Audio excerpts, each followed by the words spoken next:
Hi guys! Welcome to my YouTube channel. Kung bago ka pa lang po sa aking channel, please do not forget to subscribe, like, and share para po lagi po tayong updated sa ating mga videos. Ngayon, pag-uusapan po natin ay tungkol po sa pag-ibig loan guys. Ayan po, kung tayo po ay pag-ibig member, kailan po tayo pwedeng mag-loan?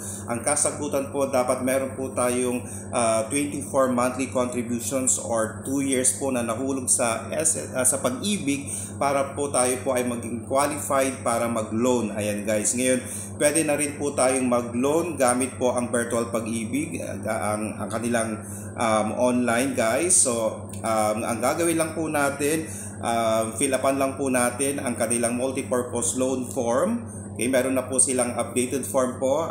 Nag-update po sila ng kanilang form October 2024 po. So, paki-check po yung date po ng form. Baka po ma-deny po ang inyong pag-ibig loan application dahil sa form na ito. Okay, so meron pong bagong form ang pag-ibig. Ayan, multi-purpose loan form po. Revise po siya October 2024 po. Paki-check po yon. And then fill upan lang po yon, pirmahan po, and then kung kayo po ay employed, pipirma po ang ating authorized signatory po para sa ating employer, at sa likod po fill upan din po natin lahat yon. And then of course meron po tayong mga witnesses, pipirma din po yung mga witnesses po natin.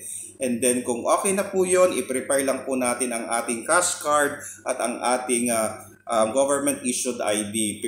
Pipicturean po natin yung ating form back to back po, and then pipicturean din po natin ang ating government issued ID, at magkakaroon po tayo ng selfie kasama po ang ating cash card and ang ating government issued ID, and then saka po natin ito i-upload sa virtual pag-ibig po natin. Kaya hindi na po natin kailangang pumunta sa pag-ibig branches. Pwede na rin po tayong mag-file ng ating loan online gamit po ang virtual pag-ibig. Okay?